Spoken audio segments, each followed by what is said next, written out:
அஸ்ஸலாமு அலைக்கும் வரஹ்மத்துல்லாஹி வபரகாத்துஹ். கண்ணியத்திற்குரிய அல்லாஹ்வின் நல்லடியார்களே, இதற்கு முன்னால் உள்ள வீடியோக்களில் நாம் மத்தினுடைய சட்டங்களையும் அதனுடைய பயிற்சிகளையும் பார்த்தோம். அல்ஹம்துலில்லாஹ். இப்போது மத்தினுடைய சில வகைகளை பார்க்க போகிறோம்.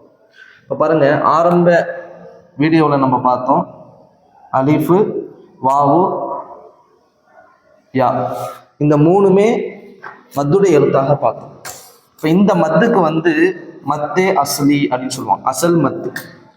இது அல்லாம மத்து மொத்தம் ரெண்டு வகை, அஸ்லி, ஃபர்இ. அசலை பார்த்துட்டோம், அலிஃபு, வாவு, யா, அதற்குண்டான சட்டம், அதற்குண்டான நிலைப்பாடை நம்ம பார்த்துட்டோம். அல்ஹம்துலில்லாஹ். இப்பொழுது மத்தே ஃபர்இ பார்க்க போறோம். மத்தே ஃபர்இ அப்படின்னு சொன்னா, மத்துடைய எழுத்துக்கு பிறகு சுக்குனு, ஹம்சா இதே போன்று இருக்கும். இப்போ மத்தே ஃபர்இ மொத்தம் எத்தனை வகைனா மூணு வகை. மத்தே முத்தசில், மத்தே முத்தசில், அப்புறம் மத்தே முன்ஃபசில்,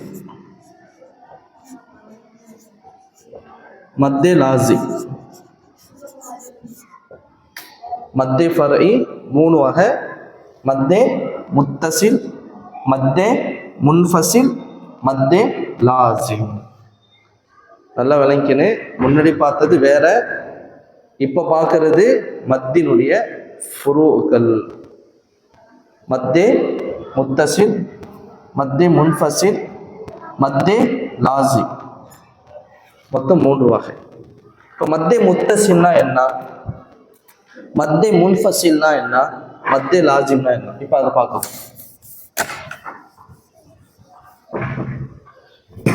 மத்தே முத்தசில்னு சொன்னா, உதாரணமா பாருங்களேன், மத்துடைய எழுத்துக்கு பின் ஹம்சா அதே வார்த்தையில் வரும். என்னங்க, மத்துடைய எழுத்துக்கு பின்னு ஹம்சா அதே வார்த்தையில் வரும். உதாரணமாக ஷாஅன் இருக்கு, ஜாஅன் இருக்கு, ஷாஅ, ஜாஅ. இப்போ பாருங்க, மத்துடைய எழுத்து என்ன, அலிஃபு, பக்கத்துல என்ன இருக்கு, ஹம்சா இருக்கு. அலிஃப் இருக்கு, அதுக்கப்புறம் என்ன இருக்கு, ஹம்சா இருக்கு. அப்ப ஷாஅ, ஜா. அதே மாதிரி சூஅ,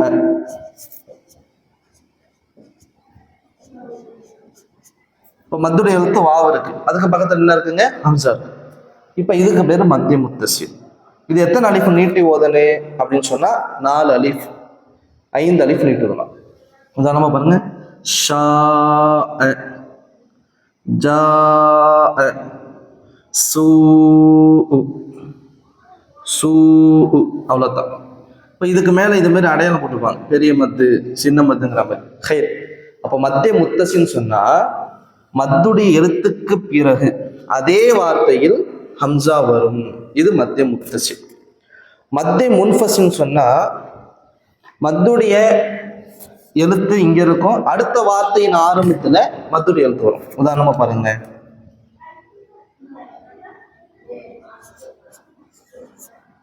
காலூன்னு இருக்கு.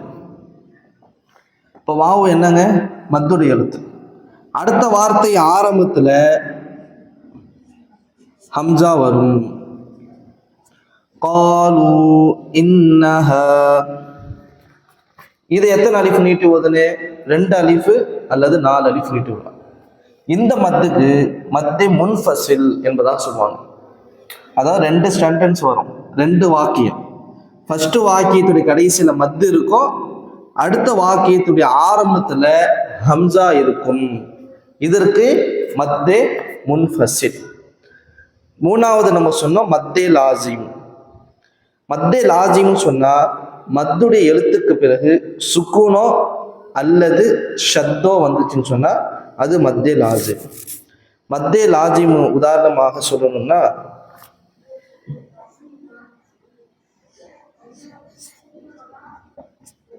இங்க பாருங்க, ஆ, இல்.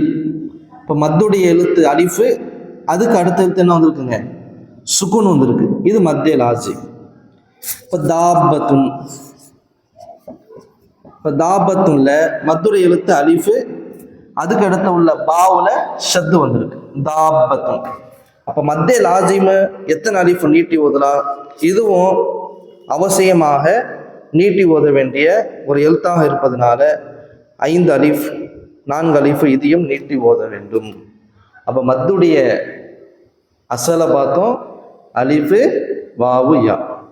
மத்துடைய இரண்டாவது வகை மத்தே ஃபர்இ. மத்தே ஃபர்இ எத்தனை வகை? 3 வகை. ஒன்று என்னங்க? மத்தே முத்தசில். ரெண்டாவது வகை மத்தே முன்ஃபசில். மூணாவது வகை மத்தே லாசிம். மத்தே முத்தசில்னா என்ன?